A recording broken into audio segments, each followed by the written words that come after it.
So good morning students. আচ্ছা, last class কি আছিল? ভূবীক্ষণ এইখিনি হে। আচ্ছা, এইখিনি বুজোৱা নাছিলোঁ, চ' আজি বুজাই দিওঁ। আচ্ছা, ভূবীক্ষণ টেৰিষ্ট্ৰিয়েল টেলিস্কোপ। অ'কে, আচ্ছা, চ' চোৱা, নৌবীক্ষণ যন্ত্ৰত আৰু কৈ দিছিলোঁ এই লিখাটো চিধাকৈ লিখিবা আৰু ডায়েগ্ৰামটো এনেকৈ বেকেকৈ মোৰ নিচিনাই আঁকিবা হা, নহ'লে মিলাব নোৱাৰা বহীত। অ'কে, আচ্ছা, চোৱা, নৌবীক্ষণ যন্ত্ৰত চৰম প্ৰতিবিম্ব ওলোটা। আচ্ছা, আমি নৌবীক্ষণ যন্ত্ৰ যে পাইছিলোঁ সেই প্ৰতিবিম্বটো কি হয়? ওলোটা হয়। অ'কে, চ' ওলোটা প্ৰতিবিম্বটোক থিয় কৰাৰ কাৰণে গতিকে বস্তু নিৰীক্ষণ কৰিবলৈ অসুবিধা। অবভিয়াছলি ওলোটা বস্তু আমাৰ ওলোটা যদি প্ৰতিবিম্ব গঠন হয় তেতিয়াহ'লে আমাৰ নিৰীক্ষণ কৰিব কি অসুবিধা হৈ যায়। মানে কাৰণ কি, ওলোটা হ'লে কি হয়? তলৰ বস্তুটো ওপৰত উঠি যায়, ওপৰৰ বস্তুটো।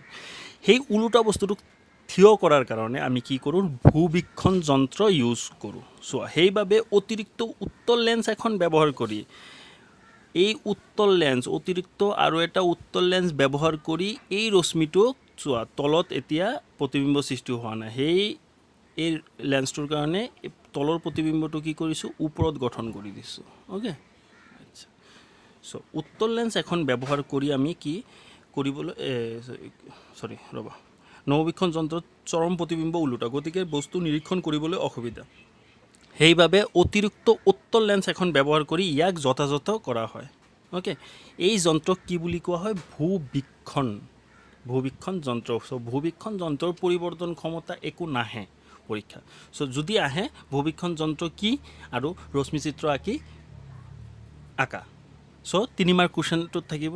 চ' 3 মাৰ্কৰ কাৰণে এই চিত্ৰটো আঁকিবা। চিত্ৰটো অলপ টান আছে, বুজি পেলাই আঁকিবা। বুজি নাপালে কিতাপৰ পৰা চাই ল'বা আৰু বুজি পাবা। অ'কে, চোৱা। Okay, next. আচ্ছা, নৌবীক্ষণ হ'ল, ভূবীক্ষণো হ'ল। চ' আজি আমি অংক কৰিম, কিছুমান নৌবীক্ষণৰ অংক কৰিম। অ'কে, চ' ফাৰ্ষ্ট কুৱেশ্যন চোৱা, এটা নৌবীক্ষণ যন্ত্ৰৰ অভিলক্ষ আৰু অভিনেত্ৰৰ ফ'কাছ দৈৰ্ঘ্য ক্ৰমে 100 চেণ্টিমিটাৰ আৰু 5 চেণ্টিমিটাৰ। নৌবীক্ষণ যন্ত্ৰত দুটা লেন্স ইউজ কৰা হয়, এটা অভিলক্ষ আৰু এটা হ'ল অভিনেত্ৰ। চ' অভিলক্ষ আৰু অভিনেত্ৰৰ ফ'কাছ দৈৰ্ঘ্য দিয়া আছে কিমান? 100 চেণ্টিমিটাৰ আৰু 5 চেণ্টিমিটাৰ। ঠিক আছে, বাছ। কৈছে স্বাভাৱিক আৰু স্পষ্ট দৰ্শনৰ বাবে। আচ্ছা, নৌবীক্ষণ যন্ত্ৰত দুটা আমি সূত্ৰ পাইছিলোঁ, এটা স্বাভাৱিকৰ কাৰণে আৰু এটা স্পষ্ট দৰ্শনৰ কাৰণে। মনত আছেতো? স্বাভাৱিক দৰ্শনৰ বাবে পৰিৱৰ্তন ক্ষমতা কি আছিল? FO/FE, আৰু স্পষ্ট দৰ্শনৰ বাবে পৰিৱৰ্তন ক্ষমতা কি আছিল? FO/FE × 1 + FE/D। মনত আছে? আচ্ছা, যদি মনত নাথাকে চাই ল'বা আগৰ এইটো লেকচাৰটো অলপ চাই ল'বা। অ'কে, আচ্ছা, চোৱা, কৈছে স্বাভাৱিক আৰু স্পষ্ট দৰ্শনৰ বাবে ইয়াৰ পৰিৱৰ্তন ক্ষমতা ওলাব কৈছে। চ' লক্ষ্য মিনছ কি? অবজেক্টিভ অ'ৰে বুজায়। অভিলক্ষৰ ফ'কাছ দৈৰ্ঘ্য কিমান? 100 চেণ্টিমিটাৰ। অ'কে, আৰু অভিনেত্ৰৰ ফ'কাছ দৈৰ্ঘ্য কিমান? 5 চেণ্টিমিটাৰ। চ' এফৰ ভেলু কিমান? 100 চেণ্টিমিটাৰ। নেত্ৰ মানে চ' আই পিচ, ইংলিছত কয় আই পিচ, আৰু কয় অবজেক্টিভ। অভিনেত্ৰ আই পিচ, অভিলক্ষ অবজেক্টিভ। অ'কে, আচ্ছা, চ' FE ভেলু কিমান? 5 চেণ্টিমিটাৰ। চ' দুবাৰ ওলাব কৈছে। চ' স্বাভাৱিক দৰ্শনৰ বাবে ওলাই দিওঁ। চ' স্বাভাৱিক দৰ্শনৰ বাবে পৰিৱৰ্তন ক্ষমতা কিমান হ'ব? ফৰ্মুলা কি আছিল? M = FO/FE। কেপিটেলো দিব পাৰা M, স্মলো দিব পাৰা, কোনো ভুল নাই, যিহেতু আমি লিখি দিছোঁ পৰিৱৰ্তন ক্ষমতা। অ'কে, আচ্ছা, M = কি? FO/FE। এফৰ ভেলু কিমান? 100। FEৰ ভেলু কিমান? 5 চেণ্টিমিটাৰ কেঞ্চেল আউট, আৰু 5ক 100ক কেইবাৰ যায়? 20 টাইমছ। চ' এনচাৰ কিমান? 20। যিহেতু পৰিৱৰ্তন ক্ষমতা অনুপাত এটা, চ' অনুপাতৰ কেতিয়াও একক নহয়। চ' 20। অ'কে, এনচাৰ কিমান? 20। নেক্সট মানে এইটোৰেই নেক্সট পাৰ্টটো হ'ল স্পষ্ট দৰ্শনৰ বাবে। স্পষ্ট দৰ্শনৰ বাবে পৰিৱৰ্তন ক্ষমতাৰ ফৰ্মুলা আমি জানো। M = কি? FO/FE × 1 + FE/D। ডিৰ ভেলুটো তোমালোক জানা। স্পষ্ট দৰ্শনৰ বাবে ডিৰ ভেলু কিমান? Always 25 centimetre. অ'কে, আচ্ছা, চ' পৰিৱৰ্তন ক্ষমতা M = FO/FE। FO means 100, FE means 5। That means 5 আৰু 100 কেঞ্চেল আউট কৰিলে কিমান? 20, আৰু 1 + FEৰ ভেলু কিমান? 5, ডিৰ ভেলু কিমান? 25। ঠিক আছে, এতিয়া চোৱা, 20, এই দুটা LCM লৈ ল'লোঁ 25, ওপৰত কিমান হয়? 25 + 5, ডেট মিনছ 30, তলত হ'ব 25। 20 আৰু 30ক মাল্টিপ্লিকেশ্যন কৰিলে কিমান? 600, তলত আছে কিমান? 25। চ' 25ৰ লগত 600 কাটাকাটি কৰিলে কিমান হয়? 24। চ' স্পষ্ট দৰ্শনৰ বাবে পৰিৱৰ্তন ক্ষমতা কিমান হ'ব? 24, আৰু স্বাভাৱিক দৰ্শনৰ বাবে কিমান হ'ব? 20। অ'কে, নেক্সট হ'ল চোৱা এই কুৱেশ্যনটো অলপ ইম্পৰ্টেণ্ট কাৰণ কুৱেশ্যনটো অলপ জেং লগাই দিছে জেং কেনেকুৱা লগাইছে চোৱা কৈছে 80 চেণ্টিমিটাৰ দৈৰ্ঘ্যৰ নৌবীক্ষণ এটাৰ পৰিবৰ্ধন ক্ষমতা আচ্ছা ঠিক আছে এতিয়া কৈ দিছে নৌবীক্ষণৰ পৰিবৰ্ধন ক্ষমতা কিমান 19 আৰু 80 চেণ্টিমিটাৰ নৌবীক্ষণ দৈৰ্ঘ্যৰ নৌবীক্ষণ মানে গোটেই নৌবীক্ষণ যন্ত্ৰটো দৈৰ্ঘ্য কিমান 80 চেণ্টিমিটাৰ তোমাৰ কৈছে তোমাৰ এটা কেমেৰা আছে সেই কেমেৰা নৌবীক্ষণটো কেমেৰা বুলি ধৰি লোৱা কেমেৰাৰ দৈৰ্ঘ্য আছে 80 চেণ্টিমিটাৰ ওকে আচ্ছা তো নৌবীক্ষণ কিহেৰে গঠিত হয় অভিলক্ষ আৰু অভিনেত্ৰ এই দুটা দ্বাৰা গঠন হয় না নাই দুটা লেন্সৰ দ্বাৰা সো দুটা লেন্সৰ ফকাছ দৈৰ্ঘ্য কিমান FO আৰু FE ঠিক আছে সো আমি লিখিব পাৰোঁ না নাই FO প্লাছ FE 80 চেণ্টিমিটাৰ চোৱা ভালদৰে পইণ্টটো মনত ৰাখিবা 80 চেণ্টিমিটাৰ দৈৰ্ঘ্যৰ নৌবীক্ষণ যন্ত্ৰ এটা গঠন হয় দুটা লেন্স দিয়ে এটা হ'ল অভিলক্ষ আৰু এটা হ'ল অভিনেত্ৰ সো অভিলক্ষ আৰু অভিনেত্ৰ দুয়োটাক যদি যোগ কৰি দিওঁ তেতিয়াহ'লে 80 চেণ্টিমিটাৰ হ'ব না নাই অবভিয়াছলি 80 চেণ্টিমিটাৰ সো 80 চেণ্টিমিটাৰ লিখা সো এফৰ ভ্যালু কিমান হ'ব 80 FE যদি এইটো সাইডত আহি যায় 80 মাইনাস FE ঠিক আছে এক নম্বৰ ইকুৱেশ্যন আৰু কাৰ ভ্যালু দিয়া আছে এমৰ ভ্যালু দিয়া আছে পৰিৱৰ্তন ক্ষমতা কিমান 19 এতিয়া এটা ফৰ্মুলা বহালি হ'ল কাৰণ আমাক ইয়াত কোৱা নাই কৈছে অভিলক্ষ আৰু অভিনেত্ৰৰ ফকাছ দৈৰ্ঘ্য গণনা কৰিব আমাক কোনো উল্লেখ নাই স্বাভাৱিক নে স্পষ্ট দৰ্শনৰ বাবে সো এটা ফৰ্মুলা ললেই হ'ল সো সহজ ফৰ্মুলা কোনটো স্বাভাৱিক দৰ্শনৰ বাবে সো আমি চোৱা ফৰ্মুলা কি লৈছিলোঁ m ইকুৱেল টু নৌবীক্ষণৰ স্বাভাৱিক দৰ্শনৰ বাবে ফৰ্মুলা কি আছিল FO বাই FE okay so FO value কিমান এক নম্বৰ পৰা আমি কি পাওঁ FO ভ্যালু 80 মাইনাস FE তলত আছে কোন FE FE লগত 19 পূৰণ কৰিলে ক্ৰছ মাল্টিপ্লিকেশ্যন 19 লগত FE পূৰণ হ'ব থাকিব কি 80 মাইনাস FE এইটো সাইডত আহি গ'লে প্লাছ FE সো 19 FE আৰু প্লাছ FE কিমান 19 FE প্লাছ FE কিমান 20 FE FE eyepiece focus length focal length so 80 so F equal to কিমান হ'ব 80 divided by 20 that means কিমান 20 লগত 80 cancel out কৰিলে কিমান 4 বাৰ ন so F এর ভ্যালু কিমান 4 so F এর ভ্যালু যদি 1 নঙত বহাই দিও তেতিয়া হলে 1 নঙত কি আছিল F equal to 80 minus F F এর ভ্যালু কিমান 4 80 এর পৰা হৈ গলে so আমি এটা বস্তু গম পালো যে ফকাস দৈৰ্ঘ্য অভিলক্ষৰ ফকাস দৈৰ্ঘ্যটো কি 76 সেন্টিমিটাৰ আৰু অভিনেত্ৰৰ ফকাস দৈৰ্ঘ্যটো কি 4 সেন্টিমিটাৰ আমি তো এনো জানো অভিলক্ষৰ গৰ্ভাক্ষ কি ডাঙৰ ফকাস দৈৰ্ঘ্য কি হয় ডাঙৰ হয় আৰু অভিনেত্ৰৰ ফকাস দৈৰ্ঘ্য কি কম গৰ্ভাক্ষ কম মানে গৰ্ভাক্ষ মানে পেটটো আৰু ওকে আচ্ছা লেন্সৰ মানে কিমান মোটা আৰু লেন্সটো আচ্ছা সো আমি আনসার মিলি গ'ল এতিয়া যদি উল্টা যদি হলে হয় তেতিয়া হলে তুমি অলপ পাজল লাগি গ'ল হয় যদি F এর ভ্যালু 20 হলে হয় 76 হলে হয় আৰু F ওর ভ্যালু যদি 4 হলে হয় তেতিয়া গম পালা হয় যে অংক কিবা এটা ভুল হৈ আছে কাৰণ অভিনেত্ৰ সদায় ফকাস দৈৰ্ঘ্য কম হয় আৰু অভিলক্ষৰ ফকাস দৈৰ্ঘ্য সদায় কি হয় বেছি হয় ঠিক আছে আচ্ছা নেক্সট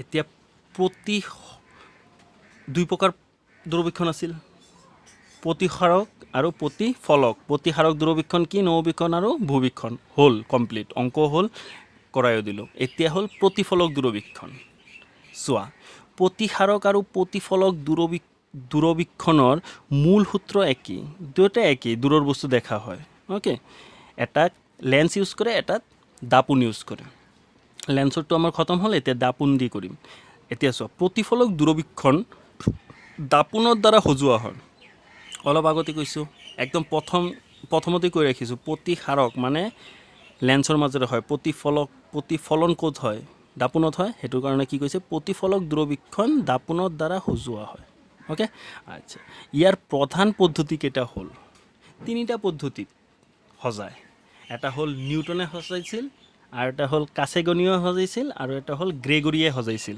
সো ফাৰ্স্ট আমি নিউটনৰ পদ্ধতি আচ্ছা নিউটনৰ পদ্ধতি কেনেকৈ সজাইছিল নিউটনে এটো চোৱা এটো হল ডায়াগ্ৰাম দুটা দাপোন ইউজ কৰিছে এটা হল অবতল দাপোন আৰু এটা হল সমতল দাপোন অবতল দাপোন আৰু সমতল দাপোন ইউজ কৰি কি কৰি পেলাইছে দূৰবীক্ষণ যন্ত্ৰ উলাই পেলাইছে কোনে নিউটনে তো কেনেকৈ ৰশ্মি চিত্ৰটো চাই লোৱা আৰু এটো যদি ভাবি থাকে যে স্যাৰ কেনেকুৱা হল এটো কেনেকৈ দেখা পাব তেতিয়া হলে তোমালোক ইউটিউবত সাৰ্চ কৰিবা নিউটনিয়ান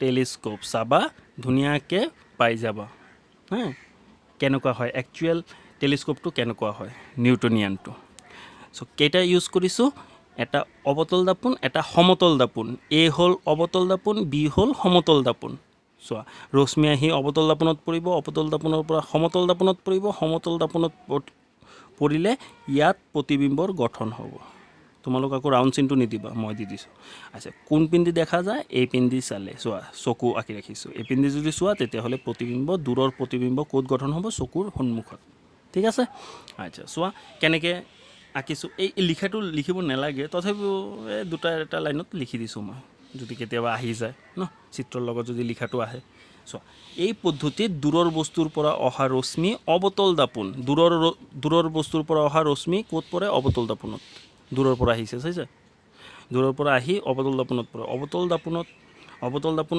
এত প্ৰতিফলিত হোৱাৰ পিছত অন্য এখন সমতল দাপোন বি কি সমতল দাপোন বিৰ সহায়ত প্ৰতিফলিত কৰা হয় বিটো কি হয় প্ৰতিফলিত হয় আৰু শেষ প্ৰতিবিম্ব অভিনেত্ৰৰ সহায়ত পৰ্যবেক্ষণ কৰা হয় অভিনেত্ৰ মানে কি চকুৰ সহায়ত আমি কি পৰ্যবেক্ষণ কৰিব পাৰোঁ আৰু আই মানে কি ইমেজ মানে ইয়াত প্ৰতিবিম্বটো গঠন হয় আৰু এইটো আমি অভিনেত্ৰৰ দ্বাৰা পৰ্যবেক্ষণ কৰিব পাৰোঁ এইখিনি লিখা আৰু চিত্ৰটো চাই ৰাখিছে ইজি আছে চ' প্ৰতিফলক দূৰবীক্ষণবোৰ ইজি নেক্সট কি তিনি প্ৰকাৰৰ পাইছিলোঁ এটা হ'ল নিউটনৰ পদ্ধতি 2 নম্বৰ কি কাছেগনীয় কাছেগনীয় চাইছা CASSEGRANIAN কাছেগনিয়ান পদ্ধতি ওকে কাছেগনিয়ান পদ্ধতিত চিত্ৰটো চাই লোৱা চাইছা ইয়াতো দাপোন ইউজ কৰা হয় এটা কি উত্তল দাপোন আৰু এটা কি অৱতল দাপোন ওকে কিন্তু অৱতল দাপোনটো চোৱা অৱতল দাপোনৰ পেটটো মানে ডিষ্ট্ৰিবিউট নিচিনা থাকে ভিতৰৰ অংশটো কি থাকে ৰাউণ্ডকৈ কাটা থাকে এইখিনি দি আমি দেখোঁ এইখিনি চকুৰ দেখিলে দেখা যায় প্ৰতিবিম্ব ক'ত দেখা যায় ইয়াত গঠন হৈছে বুলি দেখা যায় ওকে চ' দুটা লেন্স ইউজ কৰিছোঁ চোৱা এই পদ্ধতিত অৱতল দাপোন এৰ পৰা অভিসাৰী ৰশ্মি ইয়াত অভিসাৰী হৈ ৰশ্মিৰ পথত উত্তল দাপোন বিত এনেভাৱে ৰখা হয় যাতে প্ৰতিবিম্ব দাপোনৰ ফ'কাছ তলৰ ভিতৰত পৰে এই দাপোনৰ ফ'কাছ কি হ'ব এইটো যদি অৱতল দাপোন হয় ধৰা ফ'কাছ এইখিনি হ'ব ফ'কাছৰ ভিতৰত যাতে পৰে চাইছে ফ'কাছৰ ভিতৰত এইখিনিত হ'ব ন ফ'কাছ এইখিনি ভাঁজকেন্দ্ৰ হ'লে এইখিনি ফ'কাছ হ'ব ফ'কাছৰ ভিতৰত তো ফ'কাছ তলৰ ভিতৰত পৰে চৰম প্ৰতিবিম্ব আয়ত গঠিত হয় প্ৰতিবিম্বটো ক'ত গঠন হয় আয়ত গঠন হয় আৰু তাক অভিনেত্ৰৰ মাজেৰে পৰ্যবেক্ষণ কৰা হয় এইটো হ'ল অভিনেত্ৰৰ দ্বাৰা দেখা হয় এইটো কাছেগনিয়ান টেলিস্কোপ মাৰিবা চাবা ইউটিউবত দেখা পাবা হা ভালদৰে কেনেকুৱা হয় কাছেগনিয়ানটো ওকে এইটো হ'ল কাছেগনিয়ান পদ্ধতি মই চোৱা লিখাটো শ্বৰ্টকাটত লিখিছোঁ লিখাটো কেতিয়াও নাহে যদি আহি যায় সেইটো কাৰণে এইটো লিখি দিবা আৰু কাছেগনিয়ানৰ এইটো হ'ল ৰশ্মি চিত্ৰ ভালদৰে আঁকি ল'বা ইজি আছে ওকে দুটা লেন্স ইউজ কৰিছোঁ অৱতল আৰু এটা হ'ল উত্তল তো নেক্সটটো হ'ল গ্ৰেগৰীৰ পদ্ধতি গ্ৰেগৰীয়ে কি কৰিছিল টেলিস্কোপ বনাইছিল নিউটন আৰু কাছেগনিয়ানক চাই গ্ৰেগৰী বনাইছিল গ্ৰেগৰীটো কি ছেইম চোৱা কাছেগনিয়ানৰ নিচিনা ছেইম কিন্তু কাছেগনিয়াই কি কৰিছিল উত্তল দাপোন কৰিছিল বিটো কি উত্তল দাপোন ন কিন্তু গ্ৰেগৰীয়ে কি কৰিছে অৱতল দাপোন ইউজ কৰিছে দুয়োটা অৱতল লৈছে এও অৱতল বিও অৱতল চাইছা এইটো মই লিখা নাই তোমালোক চাই লিখি ল'বা চাই নহয় কাছেগনিয়ানটো চাই দুটা লিখাই দিছোঁ নিউটনৰটো লিখাই দিছোঁ কাছেগনিয়ানটো লিখাই দিছোঁ সেই দুটাৰ পৰা নিজে লিখিবা গ্ৰেগৰীৰ পদ্ধতি লিখাটো ওকে ৰশ্মি চিত্ৰ হ'ল এইটো ওকে তো গ্ৰেগৰীয়ে কি দুটা দাপোন ইউজ কৰিছে এটা হ'ল এ আৰু এটা বি এ কি দাপোন বি কি দাপোন তোমালোক জানা তো তোমালোক লিখিবা ওকে আচ্ছা লাষ্ট কুৱেশ্যন কৈছে প্ৰতিফলক দূৰবীক্ষণৰ সুবিধাবোৰ কি তুমি দুটা বস্তু যদি তোমাৰ হাতত থাকে দুটাত কোনটো বেছি ইউজ কৰিবা তোমালোক যাৰ সুবিধা বেছি হয়নে নাই আমি দুটা টাইপৰ জিন্স পেণ্ট পিন্ধো এনে ৰেডিমেড পেণ্ট পিন্ধো তো কোনটো সুবিধা বেছি ৰেডিমেডটো জিন্সটো কি অলপ টাইট হয় পিন্ধিব হয়নে নাই চ' সুবিধা প্ৰতিফলক দূৰবীক্ষণৰ সুবিধা প্ৰতিফলক আৰু হাৰক এই দুটা দূৰবীক্ষণ আছে কোনটোৰ সুবিধা বেছি আৰু যেহেতু কুৱেশ্যনত ডাইৰেক্ট লিখি দিছে প্ৰতিফলক দূৰবীক্ষণৰ সুবিধাবোৰ কি কি তেতিয়াহ'লে অবভিয়াছলি প্ৰতিফলক যোনবিলাক দাপোনৰ দ্বাৰা বনোৱা হয় সেইবিলাকৰ সুবিধা বেছি কিয় কৈছে প্ৰতিসৰণতকৈ প্ৰতিফলনত প্ৰতিসৰণ ক'ত হয় লেন্সত হয় প্ৰতিফলন ক'ত হয় দাপোনত হয় কৈছে প্ৰতিসৰণতকৈ প্ৰতিফলনত পোহৰৰ অপচয় কম আচ্ছা এইটোৰ কথাটোৰ মিনিং কি চোৱা যেতিয়া সূৰ্যৰ আগত যেতিয়া আইনাটো ধৰিবা সূৰ্যৰ ৰশ্মিটো আইনাত পৰি যেতিয়া চকুত পৰিব বেছি লাগে না নাই পোহৰটো বেছি লাগে মানে কি অপচয় হয় নেকি প্ৰতিফলনত কেতিয়াও অপচয় নহয় কিন্তু প্ৰতিসৰণ যেতিয়া এটাৰ মাজেৰে পাৰ হৈ যাব তো অবভিয়াছলি বেগটো কমি যাব না নাই পোহৰৰ যোনটো ৰশ্মিৰ তৰংগ দৈৰ্ঘ্য থাকিব এইটো কমি যাব না নাই অবভিয়াছলি আমি চশমা কিয় পিন্ধো চশমাৰ মাজেৰে প্ৰতিসৰণ হৈ আছে চকুত যাতে আমাৰ কম পোহৰ লাগে সেইটোৰ কাৰণেতো পিন্ধো ছানগ্লাছ তো লেন্সৰ মাজেৰে কি হয় প্ৰতিসৰণ হ'লে যোনটো পোহৰৰ বেগ আছে সেইটোৰ পৰিমাণ কি হৈ যায় কমি যায় সেইটোৰ কাৰণে কৈছে প্ৰতিসৰণতকৈ প্ৰতিফলনত পোহৰৰ অপচয় কম তো কিবা এটা বস্তুৰ যদি অপচয় কম হয় পোহৰৰ অপচয় কম হৈছে তেতিয়াহ'লে ইমেজটো ভালদৰে ফৰ্ম হ'ব না নাই গতিকে প্ৰতিফলক মানে দাপোন দি যোনবিলাক বনোৱা হয় প্ৰতিফলক দূৰবীক্ষণৰ প্ৰতিবিম্ব বেছি উজ্জ্বল হয় সেইটোৰ কাৰণে গ্লাছ দি যোনবিলাক বনায় সেইবিলাক কি হয় বেছি উজ্জ্বল আৰু প্ৰতিবিম্ব যিমান উজ্জ্বল হ'ব ইমান ভাল লাগে না নাই আমি চাই এই মোবাইলত যে কিছুমান দামী দামী মোবাইল আছে সেইবিলাকত যে ফটোবিলাক হয় ইমেজবিলাক হয় আমাৰ কেনেকুৱা লাগে ভাল লাগে না নাই আৰু কম দামী মোবাইলত কি হয় বেয়া লাগে সেইটোৰ কাৰণে যিমান উজ্জ্বল হ'ব প্ৰতিবিম্ব সিমান আমাৰ চকুত পৰিব সেইটোৰ কাৰণে লেন্সৰকৈ দাপোনৰ দূৰবীক্ষণবোৰ কি বেছি সুবিধা কৈছে ডাঙৰ আকাৰৰ লেন্স 2 নম্বৰ ডাঙৰ আকাৰৰ লেন্স সজাতকৈ ডাঙৰ আকাৰৰ দাপোন সজাটো বেছি সহজ ডাঙৰ আকাৰৰ যেতিয়া তুমি লেন্স সজাবা ডাঙৰ লেন্সবিলাকৰ কি ক্ষমতা কমি যায় না নাই আমি পাইছিলোঁ ক্ষমতা কি P proportional 1/f ডাঙৰ লেন্স হ'লে ফকাছ দৈৰ্ঘ্য বেছি হ'ব কিবা এটা বস্তুৰ ফকাছ দৈৰ্ঘ্য বেছি হ'লে ক্ষমতা কি হয় কম হয় আৰু ফকাছ দৈৰ্ঘ্য কম হ'লে ক্ষমতা কি হয় বেছি হয় কিন্তু দাপোনৰ ক্ষেত্ৰত এনেকুৱা নাই সেইটোৰ কাৰণে কি ডাঙৰ যদি লেন্স সাজো তেতিয়াহ'লে আমাৰ কি হ'ব ডাঙৰ লেন্সৰ ফকাছ দৈৰ্ঘ্য ডাঙৰ হ'ব বেছি হ'লে ক্ষমতা কমি যাব সেইটোৰ কাৰণে কি কৈছে ডাঙৰ লেন্স সজাতকৈ মানে ডাঙৰ লেন্স বনোৱাতকৈ আমাৰ ডাঙৰ দাপোন সজাটো ডাঙৰ দাপোন পাই যাবা তুমি বজাৰত গ'লে কিনিব কিন্তু লেন্স নাপাবা ইমান ডাঙৰ কেঁচু বুজিছা সেইটোৰ কাৰণে আমাৰ কি প্ৰতিফলক দূৰবীক্ষণবোৰ সুবিধা বেছি হ'ব আচ্ছা নোট এই দুটা পইণ্ট মনত ৰাখিবা হা নোটত এইটো জেনেৰেল নলেজৰ কাৰণে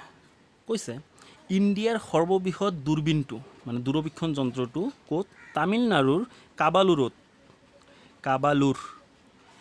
কৈছে ইণ্ডিয়াৰ সৰ্ববৃহৎ দূৰবীক্ষণটো একেই কথা দূৰবীক্ষণ তামিলনাডুৰ কাবালুৰত অৱস্থিত তামিলনাডুৰ এটা জেগাৰ নাম আছে এইটো কাবালুৰত কি আছে অৱস্থিত ইয়াৰ ব্যাস কিমান 2.34 মিটাৰ চোৱা প্ৰতিফলক দূৰবীক্ষণ আছে কিন্তু ইয়াৰ ব্যাস কিমান 2.34 মিটাৰ ইমান ডাঙৰ 2.5 মিটাৰ প্ৰায় এপ্ৰক্সিমেটলি 2.5 মিটাৰৰ কি আছে এটা দূৰবীক্ষণ আছে ইণ্ডিয়াৰ এতিয়া যদি ৱৰ্ল্ডৰ ক'ব বিচাৰোঁ তেতিয়াহ'লে চোৱা ৱৰ্ল্ডৰ সৰ্ববৃহৎ দূৰবীণটো কেলিফৰ্ণিয়াৰ মাউণ্ট পালোমাৰ নাম মন্দিৰত অৱস্থিত ক'ত অৱস্থিত ৱৰ্ল্ডৰ সৰ্ববৃহৎ দূৰবীণটো কেলিফৰ্ণিয়া আমেৰিকাৰ মাউণ্ট পালোমাৰ মন্দিৰত অৱস্থিত ইয়াৰ ব্যাস প্ৰায় 10 মিটাৰ ইমান ডাঙৰ দূৰবীণ চাইছা 10 মিটাৰ অ'কে বাছ তোমালোকৰ ৰশ্মি বিজ্ঞান ইয়াতেই শেষ হ'ল আৰু কুৱেশ্যন আছে একেবাৰে যে শেষ হৈছে এইটো নহয় মই টাইম পালে এই এক্সট্ৰা কুৱেশ্যনবিলাক লিখি তোমালোকক ভিডিঅ' দি থাকিম অ'কে বাছ বাই